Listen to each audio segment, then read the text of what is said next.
Break के बाद स्वागत है आपका। जी हां, कितने तैयार हैं हम? लगातार हम चर्चा कर रहे हैं आर्यन अभियान में कि बाढ़ से निपटने की क्या तैयारियां चल रही हैं, किस तरीके से सरकार क्या कह रही है। लेकिन सरकार कई दावे कर रही है, हकीकत कुछ और है। दावों की अगर बात करें तो सरकार ने यह भी कहा है कि 28 जिलों को चिन्हित किया गया है अति बाढ़ प्रभावित इलाकों को, और उसमें 132 इंजीनियरों की तैनाती की गई है जो हर वक्त जगह जगह जाएंगे, मुआयना करेंगे, और यहां तक कि अक्टूबर तक उन लोगों की छुट्टियां भी रद्द कर दी गई हैं। तो चलिए एक नजर डाल लेते हैं कौन है वो 28 जिले। तो बाढ़ से बचाव की तैयारी चल रही है और इसमें आपदा प्रबंधन विभाग की यह तैयारी है। 28 जिलों की पहचान की गई है। जी हां, 28 जिलों की पहचान की गई है। पथ निर्माण विभाग भी साझेदार है।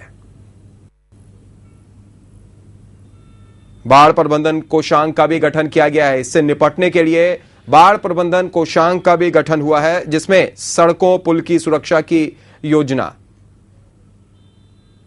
और इसकी जिम्मेदारी दी गई है 132 इंजीनियरों पर। 132 इंजीनियरों को जिम्मेदारी। आपको बता दें कि अगर बाढ़ से सड़क या पुल टूटे तो कोषांग जो गठित किया गया है वो तुरंत मरम्मत का काम करेगा। साथ ही साथ 28 जिलों में गश्ती का निर्देश भी दिया गया है। पुल और सड़कों की अद्यतन रिपोर्ट जरूरी है, और इसके अलावा वैकल्पिक निर्माण के लिए आपात फंड की भी व्यवस्था की गई है। तो ये बड़े बड़े दावे किए गए हैं। और अब चलिए दिखाते हैं आपको वो जिले कौन से हैं। बाढ़ प्रबंधन के 28 जिले, जिसमें पटना, भोजपुर, बक्सर, सारण, गोपालगंज, वैशाली, इसके अलावा पूर्वी चंपारण, पश्चिमी चंपारण भी शामिल हैं। तो सारण, गोपालगंज, वैशाली, पटना, भोजपुर, बक्सर, सीतामढ़ी, शिवहर, दरभंगा, मधुबनी, समस्तीपुर, बेगूसराय और खगड़िया, सहरसा, सुपौल। तो ये वो 28 जिले हैं जो बनाए गए हैं। मधेपुरा, कटिहार, पूर्णिया, अररिया, किशनगंज, मुंगेर, भागलपुर, लखीसराय और नालंदा। तो 28 जिले जिनकी पहचान की गई है। एक कोषांग का भी गठन किया गया है जिसका काम होगा बाढ़ के बाद अगर सड़क पुल टूटते हैं तो उस कोषांग से जल्द मरम्मत कराई जाएगी। और फिलहाल हमारे साथ एक दर्शक आरा से अजय जुड़ गए हैं। स्वागत है अजय जी आर्यन अभियान में। क्या कहना चाहेंगे आप बाढ़ की तैयारियों को लेकर? अजय जी, हमारी आवाज पहुंच रही है आप तक? तो लगता है कि फिलहाल उनसे हमारा संपर्क इस वक्त नहीं हो पा रहा है। वर्मा जी, जिस तरीके से ये तस्वीरें हम देख रहे हैं और जो 28 जिलों को चिन्हित किया गया है, साथ ही साथ एक कोषांग का गठन किया गया है, तो बातें तो बहुत बड़ी बड़ी की गई हैं वर्मा जी। हाँ, लेकिन कोई, हमने जैसा पहले कहा, जो स्थल निरीक्षण कोई नहीं करता है जी। भले इंजीनियर की 132 इंजीनियर की बहाली हो गई हो, अलग कोषांग गठन किया गया हो, जो इमरजेंसी में तुरंत लोग वहां जाएंगे, लेकिन अभी जो आपका हम विजुअल देख रहे हैं यह एक छोटे से इलाके का है जी। सारे 28 में से एक जिला है। हाँ, 28 में एक जिला है। एक जिला का भी थोड़ा सा ही भाग है जी, पूरा भाग नहीं है जी। तो इतने बड़े बड़े गड्ढे और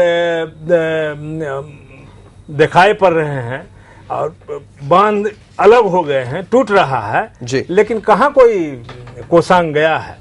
चलिए, बिल्कुल, कहाँ कोषांग गया है? गया नहीं है। ये सही बात है, हो नहीं रही है जी। और शायद ये उन बचा के उनके लिए रखा गया है कि जब कोई बड़ी आपदा आएगी, बड़ी त्रासदी आएगी, तब उन्हें आनन फानन में भेजा जाएगा। इसी बीच एक दर्शक एक बार फिर से हमारे साथ अजय जुड़ गए आरा से। स्वागत है अजय जी आर्यन अभियान में। क्या कहना चाहेंगे बाढ़ की तैयारियों के बारे में आप? हाँ, नमस्कार बॉस। नमस्कार, बोलिए अजय जी। बोले बॉस कि ये कोई आज नई बाढ़ नहीं आ रही है, बहुत पहले से भी आ रहा है, आज भी आता है जी। सरकार को उस वक्त ही नींद खुलती है कि जब बाढ़ आती है।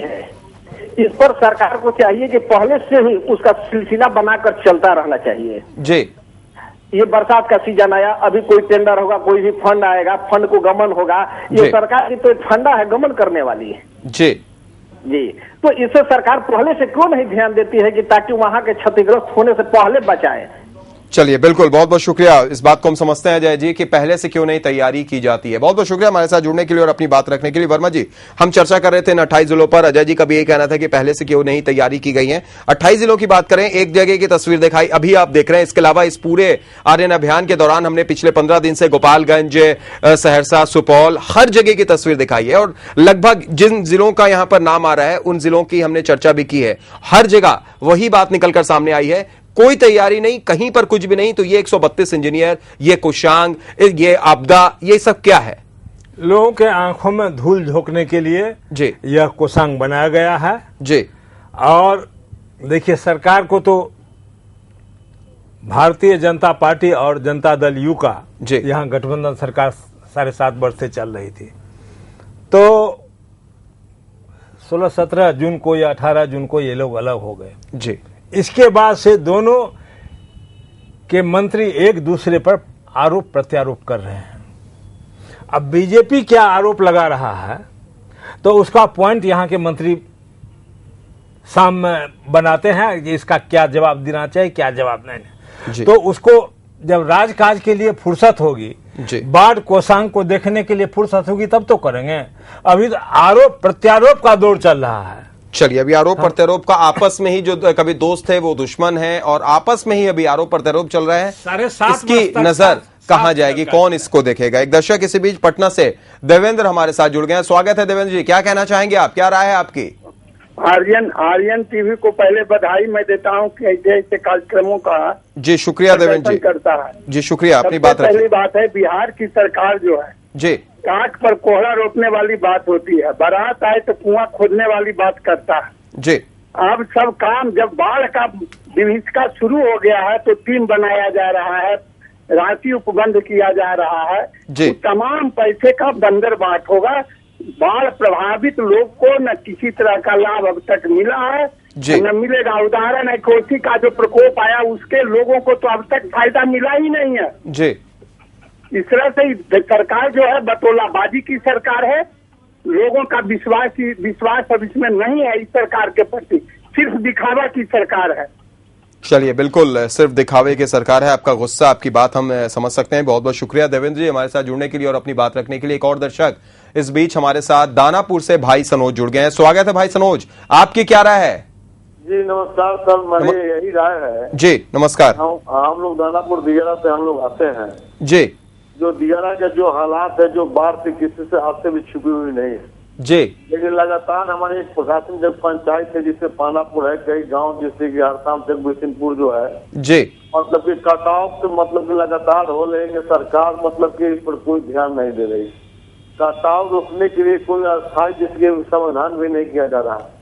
लगातार हम लोग ध्यान के नाम पर भाई सनोज यही किया गया है कि पटना को उन 28 जिलों में चिन्हित किया गया है। यानी आपका वो जिस इलाके के जिस क्षेत्र की बात कर रहे हैं वो भी उसी जिले के अंदर आया हुआ है और उसके बाद एक कोषांग गठित किया गया है और ये कहा गया है कि अगर कुछ इस तरीके की स्थिति होती है, आपदा की स्थिति आती है तो वो कोषांग जल्द से जल्द मरम्मत करेगा। लेकिन उससे पहले सरकार ने खुद ही ऐसा लगता है मानो बोल दिया हो भाई सनोज कि उसके पहले हम कुछ नहीं करेंगे, एक बार अगर आफत आ जाती है तब देखा जाएगा।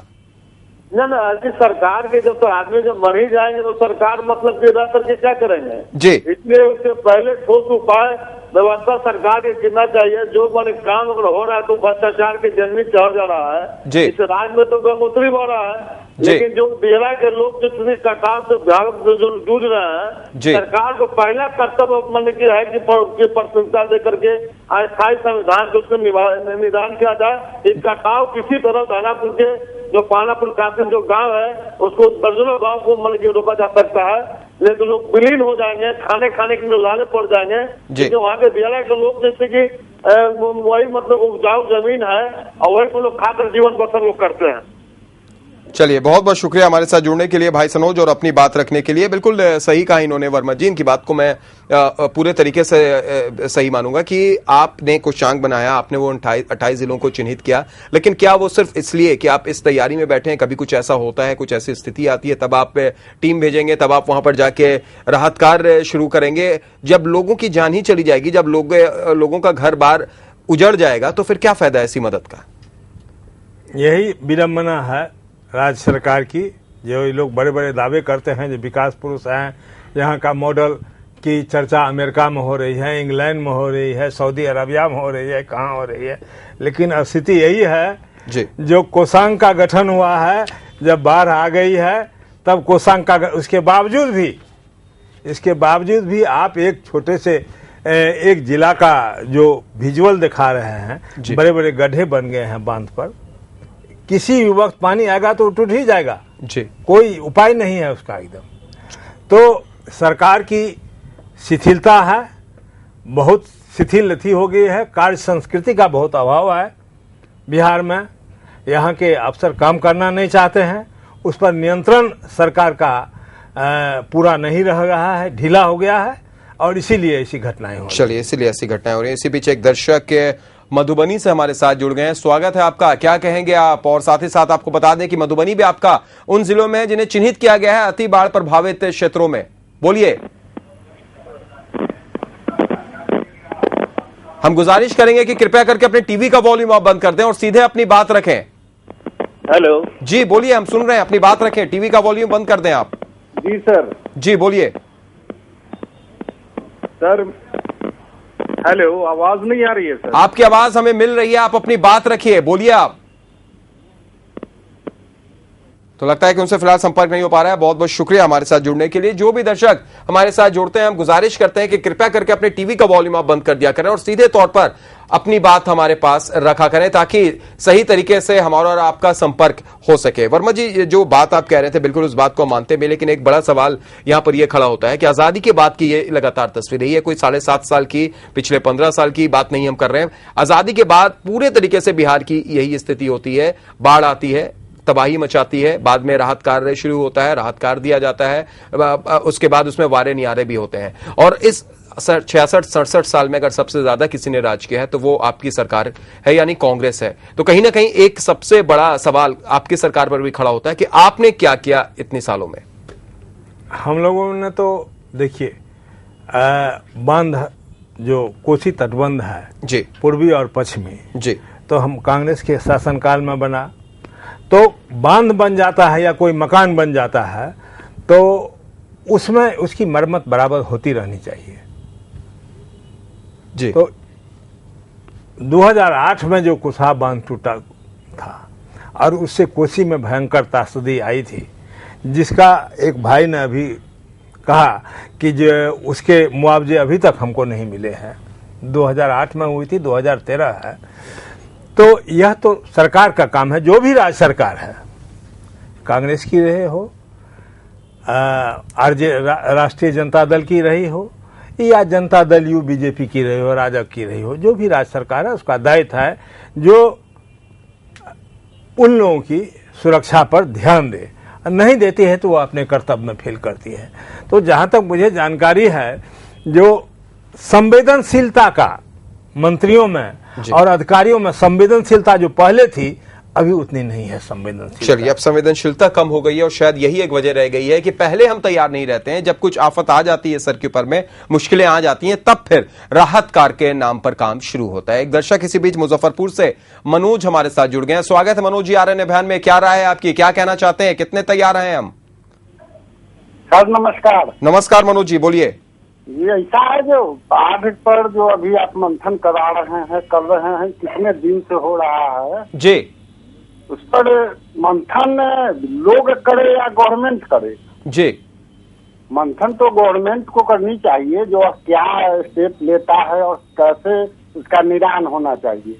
जी, हम पूछना चाहेंगे कि इसके पीछे गवर्नमेंट का क्या मनसा है। गवर्नमेंट की अगर मंथन की बात करें मनोज जी, तो आपने वो भी हमने आपको कुछ देर पहले दिखाया कि किस तरीके से एक मंथन हुई, एक बैठक हुई और उसके बाद 28 जिलों की पहचान की गई। हालांकि उन 28 जिलों में आपका जिला मुजफ्फरपुर नहीं है, और ये पहचान के बाद ये कहा गया कि एक बाढ़ प्रबंधन कोषांग का गठन हुआ है और उसका काम यह होगा कि अगर सड़क या पुल बाढ़ के बाद टूटती है तो उसकी मरम्मत कराई जाएगी। साथ ही साथ वैकल्पिक निर्माण के लिए आपात फंड की भी व्यवस्था है। तो ये मंथन कर रही है सरकार, लेकिन हकीकत कुछ और है मनोज जी।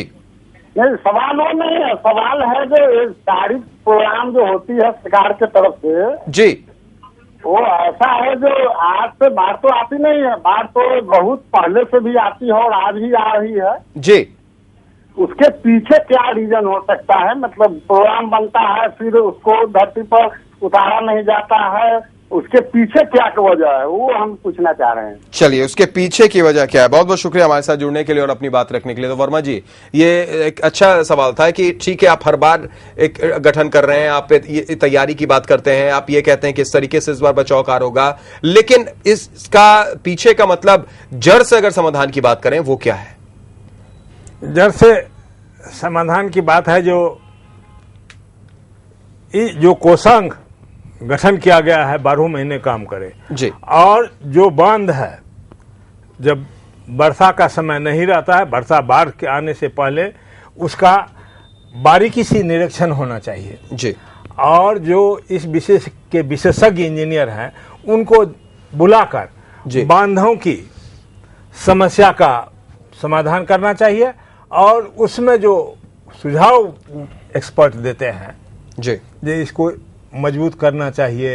यानी आप ये कह रहे हैं कि ये जो कोषांग बन रहा है या इस तरीके की जो मंथन होती है, जो बैठकें होती हैं, उसके बाद जो एक कागज पर चीजें निकल कर आती हैं, वो कागज पर न के हकीकत हो और हर साल सालों भर वो चलता रहे, तब शायद इस चीज से पूरे तरीके से निपटारा हो सके। जी हाँ, चलिए। और इंजीनियर के द्वारा बराबर निरीक्षण तटबंधों के होता रहे, वहाँ एक्सपर्ट जाकर दे जो प्रत्येक वर्ष बाढ़ आती है, काहे टूटती है, क्या कमी है, भ्रष्टाचार को रखे, पिलफरेज जो होता है, जो बिना काम किए पैसा का आवंटन ठेकेदार को हो जाता है, उसको रोके। यही चलिए, यानी मजबूत इच्छा शक्ति, ये तभी ये संभव है जब एक मजबूत इच्छा शक्ति इस सरकार में सामने आए, पदाधिकारियों और अधिकारियों में सामने आए, तब शायद इससे छुटकारा मिले। एक दर्शक इसी बीच भागलपुर से विशाल हमारे साथ जुड़ गए हैं। स्वागत है विशाल जी आर्यन अभियान में, आपकी क्या राय है? जी नमस्कार। ये नमस्कार। बात कहना था कि सबसे पहले तो ये बहुत पहले योजना आया था कि नदियों से नदी को जोड़ने का जी, तो वो योजना क्या है, कहाँ है, इसको थोड़ा देखना चाहिए जी। और नदी से नदी यदि जुड़ जाए तो थोड़ा बाढ़ का जो समस्या है वह दूर हो सकता है, ऐसा हमको लगता है। और बाकी तो सरकार क्या कर रही है उत्तर तो देखिए कि वो चचरी पुल वहाँ जो था आपदा प्रबंधन के लिए तो क्या बनाया गया था, वही सब समस्या है, लेन देन में कुछ भ्रष्टाचार है, यही है। चलिए, बहुत बहुत शुक्रिया विशाल जी हमारे साथ जुड़ने के लिए और अपनी बात रखने के लिए। तो भागलपुर से विशाल थे। इसी बीच एक और दर्शक इस वक्त हमारे साथ सहरसा से विपुल जुड़ गए हैं। स्वागत है विपुल जी आर्यन अभियान में। सबसे पहला सवाल विपुल जी हम आपसे ये करना चाहेंगे, सहरसा की अगर बात की जाए, किस तरीके की तैयारियां इस बार निपटने के लिए की गई हैं? तटबंध के क्या इंतजाम, क्या कुछ आपने देखा है विपुल जी अभी तक? जी, जहाँ तक प्रशासन की बात है तो इस बार वो तैयारी की बहुत सारे दावे कर रहा है, लेकिन जहाँ तक हकीकत की बात है तो सहरसा एक बहुत ही सेंसिटिव जगह है जी। बिल्कुल बिल्कुल, अति बाढ़ प्रभावित क्षेत्र माना जाता है। और आपको बता दें विपुल जी कि 28 जिलों में भी उसे चिन्हित किया गया है, जहां पर एक अलग से उसकी तैयारी के निर्देश दिए गए हैं और साथ ही साथ ये कहा गया है कि 132 इंजीनियरों की जिम्मेदारी होगी और वो हर वक्त निगरानी करेंगे। तो क्या गश्ती हो रही है आपके जिले में? जी, गश्ती तो हो रही है, लेकिन यहाँ जरूरत है कि आपदा प्रबंधन मंत्री रेणु कुशवाहा खुद आके निरीक्षण करे। वो सिर्फ चुनाव के टाइम में ही दिखाई पड़ती है। क्या तटबंध और बांध की मरम्मती कर दी गई है? जी, यहाँ पे अभी एक दूर में फनगो हॉल्ट है, वहाँ पे तो कटाव इतना तेजी से जारी है कि कुछ देर में सहरसा का पटना से संपर्क टूटने के कगार पे है। जी, यानी वहां पर भी जो जितने भी दावे किए गए इन कागज पर, आपके जिले की अगर बात करें तो वो खोखले ही साबित हो रहे हैं। बहुत बहुत शुक्रिया विपुल जी जुड़ने के लिए और अपनी बात रखने के लिए। एक और दर्शक इस वक्त हमारे साथ मधुबनी जिले से गणेश जुड़ गए हैं। स्वागत है गणेश जी, आपके जिले का क्या हाल है, किस तरीके की तैयारियां चल रही हैं? हेलो जी गणेश जी बताइए, आपके जिले में मधुबनी में किस तरीके की तैयारियां चल रही हैं बाढ़ से निपटने के लिए? सर, यहाँ तो कोई तैयारी नहीं चल रही है। जो मैं आप लोगों के न्यूज के द्वारा हम लोग देखते हैं, जो पब्लिक देखते हैं जी, हौसला अफजाई होती है आप लोगों के न्यूज को देख। लेकिन गणेश जी, मधुबनी को उन 28 नहीं सर, गणेश नहीं, रमेश सिंह, माफ कीजिएगा रमेश जी, लेकिन आपके मधुबनी को तो उन 28 जिलों में रखा गया है जो अति बाढ़ प्रभावित इलाका माना जाता है और वहां पर एक अलग से निर्देश दिया गया है कि गश्ती की जाएगी नदियों की और गश्ती करने के बाद अगर तटबंध वगैरह में कुछ कमी रहती है तो उसकी मरम्मती होगी ताकि कोई आपदा ना हो। तो क्या सही मायनों में वहां पर गश्ती चल रही है प्रशासन की तरफ से? क्या मरम्मती की जा रही है तटबंध और बांधों में? सर छोटी मुंह बड़ी बात, यहाँ तो अंधेर नगरी चौपट राजा और टके सिर भाजा टके सिर खाजा की बात है जी। यहाँ इस प्रकार से कोई ऐसा वर्क तो अभी चल नहीं रहा है जी। दूसरी बात है, जहाँ बांध में जहाँ दरारें पड़ी हुई हैं, जहाँ पे जैसे कमला बांध की बात लीजिए, यहाँ पे जो मधुबनी से सटा हुआ नदी है कमला, उसमें कई जगह मतलब कि बॉर्डर से लेकर के यहाँ तक ऐसा प्रॉब्लम है जहाँ पे मतलब दिक्कत का सामना इतना करना पड़ सकता है जो इसका मतलब कि सोचना भी ये है। चलिए, बहुत बहुत शुक्रिया हमारे साथ जुड़ने के लिए और रमेश जी अपनी बात रखने के लिए। बिल्कुल जिस तरीके से रमेश जी ने कहा, ऐसा लगता है मानो ये सब कुछ एक कागजी बात है और कहीं कुछ भी होता हुआ नजर नहीं आ रहा है। एक और दर्शक दानापुर से संजय हमारे साथ जुड़ गए हैं। स्वागत है संजय जी आरएन अभियान में। क्या कहेंगे आप, बाढ़ से निपटने की तैयारियों पर क्या राय आप देंगे? ये तैयारी जो है सिर्फ कागजी है, जहाँ तक देख रहे हैं। अभी हमारा दानापुर पीपा पुल जो है जी, हर साल का यही नियम है, 10 दिन 15 दिन 1 महीना 2 महीना रहता है, फिर टूट जाता है। जो करोड़ों रुपया इस सरकार खर्च करती है जी, इसमें अगर ये करोड़ों रुपया जमा करके अगर ये पुल बना दे तो मेरे समझ से पीपा पुल का जरूरत ही नहीं। चाहे यहाँ देखिए या बख्तियारपुर का पीपा पुल देखिए जी, हर साल करोड़ों अरबों रुपया सरकार इसमें खा रही है बैठ करके, और ये पीपा पुल बना करके महीना 2 महीना में निकाल देती है। तो इन छोटी छोटी चीज पे जब कारगर नहीं है तो ये तो सोना की चिड़िया है। बाढ़ जो है बिहार सरकार की सोना की चिड़िया है, जितना चुराना है चुरा ले। लेकिन पहले तो एक गार्जियन भी बीजेपी था, अब उसके साथ भी छोड़ दिया। ये तो मन बहल हो गई है जी, जो मर्जी है सो करेगी ये सरकार। अब चलिए, ये तो कागज का है, अब देख सकते हैं आगे क्या होता है। चलिए, बिल्कुल, बहुत बहुत शुक्रिया हमारे साथ जुड़ने के लिए और अपनी बात रखने के लिए। तो एक दर्शक दानापुर से जिन्होंने बताई कि किस तरीके से वहां पर भी तैयारियों के नाम पर क्या हो रहा है। तो 28 जिलों को चिन्हित किया गया और इन 28 जिलों में हमने मिथिलांचल की तस्वीर दिखाई थी और उसके बाद जो अलग अलग जगहों से दर्शक जुड़े वर्मा जी, चाहे वो गोपालगंज के दर्शक हो, दरभंगा के हो, मधुबनी के हो, सुपौल के हो, सहरसा के हो, भागलपुर के हो या पटना यानी दानापुर के दर्शक हो, उन 28 जिलों में से कई जगहों से हमारे साथ दर्शक भी जुड़े, कई जगहों की हमने तस्वीर भी दिखाई और इससे पूरे कार्यक्रम के दौरान लगता है कि उन दावों की पोल तो इस प्रोग्राम ने ही खोल दी। जी हाँ, अभी तो मधुबनी से एक भाई ने कहा, जो आपने पूछा जो तटबंध पर क्या काम हो रहा है, तो कहा टके शेर भाजी टके शेर खाजा जी, अंधेर नगरी चौपट रहेगा टके शेर भाजी जी। और दानापुर के एक भाई ने कहा जो पीपा पुल प्रत्येक वर्ष बनता है, 2 महीना 3 महीना रहता है और उसमें लाखों करोड़ों रुपए खर्च होते हैं और सरकार की इच्छा शक्ति नहीं है। भाई ने ठीक कहा, अगर पुल बन गया रहता तो परमानेंट सॉल्यूशन उसका हो जाता, लेकिन पुल नहीं बनाएंगे। विभाग के इंजीनियर और ये सब अपना मिली भगत से, ठेकेदार के मिली भगत से और इसके बाद ये जो कोषांग की बात कर रहे हैं या जो मंथन हुआ, मंथन के बाद जिस तरीके की एक प्रारूप निकल के आया, 28 जिलों को चिन्हित किया गया, 132 इंजीनियरों को जिम्मेदारी दी गई, गश्ती की बात निकलकर सामने आई, एक आपदा प्रबंधन की बात निकलकर सामने आई, ये सब कुछ तो कागज पर तैयार हुआ वर्मा जी। लेकिन हमारे मंथन के दौरान, इस कार्यक्रम के मंथन के दौरान और खासतौर से जो दर्शक पूरे बिहार से हमारे साथ जुड़े, इन जिलों से जुड़े, उन्होंने साबित कर दिया कि हकीकत क्या है और कागजी कार्रवाई क्या है। बिल्कुल संक्षेप में अंतिम प्रतिक्रिया। अंतिम प्रतिक्रिया यही है, सरकार में इच्छा शक्ति नहीं है जी, कार्य संस्कृति नहीं है और जो तटबंधों पर जाकर स्थलों का निरीक्षण करके वहां काम होना चाहिए, जहां गड्ढे बन गए हैं उसको भरा नहीं, वह नहीं हो रहा है, यह बहुत दुखद। चलिए, बिल्कुल इच्छा शक्ति की कमी। बहुत बहुत शुक्रिया हमारे साथ आप जुड़े और आए वर्मा जी, आपका बहुत बहुत शुक्रिया। आपका भी बहुत बहुत शुक्रिया, आर्यन अभियान को भी धन्यवाद। आप तमाम दर्शकों का भी बहुत बहुत शुक्रिया कि आप हमारे साथ इस कार्यक्रम में जुड़े और आपने अपनी राय रखी। और हमारा मकसद सिर्फ यही था कि किस तरीके से सरकार ने बड़े बड़े दावे किए, बड़ी बड़ी बातें की, एक कोषांग की बात सामने आई, कई तरीके से यह कहा गया कि 28 जिलों को चिन्हित किया गया, लेकिन उन्हीं जिलों से हमारे साथ दर्शक जुड़े, कुछ तस्वीरें हमने दिखाई जो पोल खोलने के लिए काफी हैं। बहरहाल आज के लिए इतना ही, दीजिए इजाजत, नमस्कार।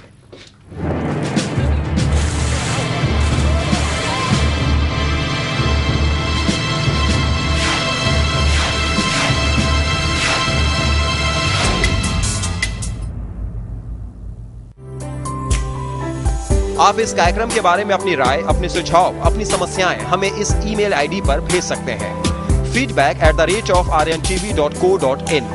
पत्र भेजने का पता है संपादक RNTV, 306 Maharaja Kameshwar complex, Fraser road, Patna 8,01,000। Internet पर आर्यन अभियान देखने के लिए लॉग इन करें www.aryantv.co.in।